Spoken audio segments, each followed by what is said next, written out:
Assalamualaikum warahmatullahi wabarakatuh. Pelotus yang berbahagia berjumpa kembali di Hasdin Merdeka Channel.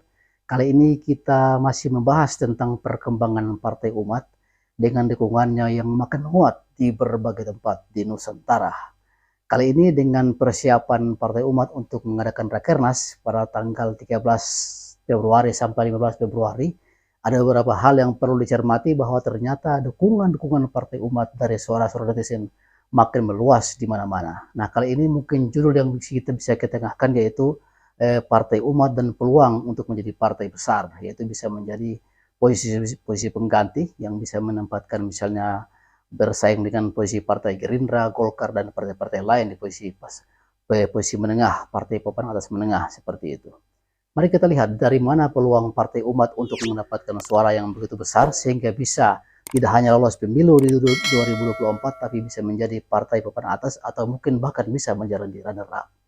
Kita melihat kondisi kali ini ketika umat dalam kondisi yang dianggap kurang mendapatkan keadilan, kurang mendapatkan hak-haknya dalam berbangsa dan bernegara saat ini.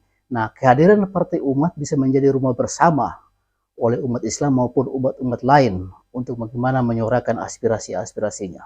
Nah, Partai Umat yang sudah berjalan beberapa tahun, mungkin 2 tahun yang ada, dan kali ini akan mengadakan sebuah rakernas yang pertama di Jakarta di Pondok Gede, dan itu mengundang berbagai tokoh, kemudian merumuskan bagaimana terobosan-terobosan dan bagaimana tawaran Partai Umat kepada umat Islam atau kepada masyarakat Indonesia bahwa Partai Umat bersiap-siap untuk menjadi partai besar yang bisa membawa aspirasi masyarakat.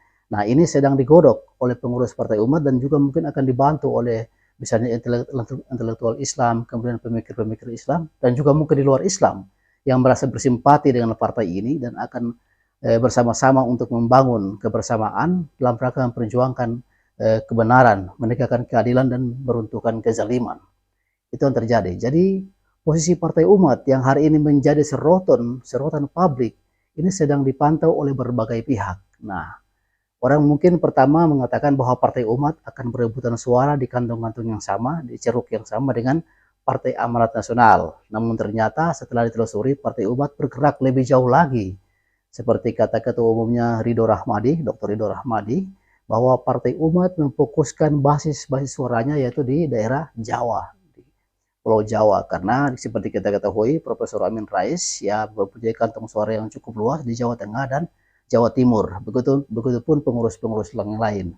Nah, ketika kondisi Pulau Jawa saat ini dan masyarakatnya yang merasa masih banyak hal-hal yang tidak benar, masih banyak hal-hal yang tidak adil yang perlu diperjuangkan, dan posisi Partai Umat hadir untuk itu, maka kantong-kantong suara di Jawa yang berserakan di mana-mana di partai-partai nasionalis itu bisa beralih dan pindah ke Partai Umat.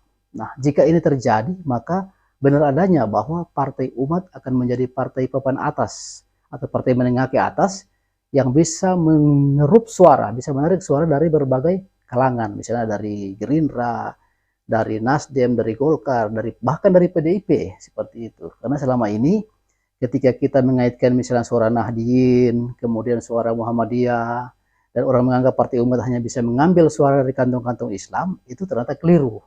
Karena umat Islam misalnya pengurus NU, nah, warga Nahdien yang sekitar 90 juta itu ternyata suaranya juga menyebar kemana-mana. Tidak hanya di PKB, bisa terbesar di partai-partai nasionalis. Nah, ketika Partai Umat bisa membuat sebuah program yang baik, sebuah terobosan-terobosan yang bisa meyakinkan umat, ini umat-umat yang dalam kondisi misalnya memantau perkembangan yang dikategorikan sekitar 14-31% oleh para pengamat maupun para pakar, itu akan beralih ke Partai Umat. Nah, jika ini terjadi, maka Partai Umat sangat berpeluang untuk menjadi partai besar di Republik ini pada pemilu 2024 nanti. Karena itu, dalam Rakernas nanti, Partai Umat harus berbenah, harus merumuskan program-program yang bisa membuat dan meyakinkan masyarakat Indonesia bahwa partai ini adalah partai bersama. Partai ini adalah saham dari umat, baik umat Islam maupun umat-umat lain, untuk membangun sebuah perbaikan, untuk membangun sebuah kebersamaan yang mengarah pada tujuan agar adanya keadilan dan runtuhnya kezaliman-kezaliman yang terstruktur yang selama ini sudah berlangsung lama di Indonesia. Karena itu mungkin para pihak, mungkin para pemikir cerdik pandai juga harus tidak bisa berpangku tangan dan melihat ada sebuah wadah yang mungkin dianggap baik lalu dibiarkan begitu saja. Jadi mungkin bisa dibantu, diberikan saran dan masukan. Begitupun Partai Umat harus bisa membuka diri kepada kepada khalayak ramai, misalnya kepada para tokoh, pemikir, kemudian politisi-politisi, kemudian juga mungkin kalangan pengusaha dan juga mungkin bisa artis, karena waktu Profesor Amin Rais mendirikan Partai Amanat Nasional 23 tahun lalu itu orang bisa berbondong-bondong, ada magnet yang begitu kuat dengan ketokohan Profesor Amin Rais, sehingga orang-orang sekelas misalnya Sutrisno Bahir, kemudian Hatta Rajasa, yang seorang pengusaha-pengusaha terkenal itu bisa berbondong-bondong masuk ke PAN. Begitupun juga kelompok-kelompok artis yang terkenal itu seperti Anang, Pasha Ungu bisa bergabung ke Partai Amanat Nasional. Nah, kekuatan-kekuatan ini yang mungkin bisa digali kembali oleh Profesor Amin Rais ketika membangun Partai Umat. Walaupun mungkin menggunakan asas Islam, tapi Islam yang inklusif, yang bisa semua orang bisa bergabung, semua orang bisa merasa nyaman dengan posisi Partai Umat, sehingga Partai Umat bisa menjadi rumah bersama oleh orang-orang yang ada di Indonesia, oleh umat Islam dan umat-umat yang lain seperti itu. Karena itu mari kita tunggu gebrakan dan terobosan-terobosan Partai Umat yang nantinya bisa menjadi partai besar, yang bisa menjadi rumah bersama yang membuat nyaman rakyat Indonesia dan umat-umat yang ada di Indonesia. Mungkin Plotus, coba ini yang bisa kita sampaikan. Semoga bermanfaat.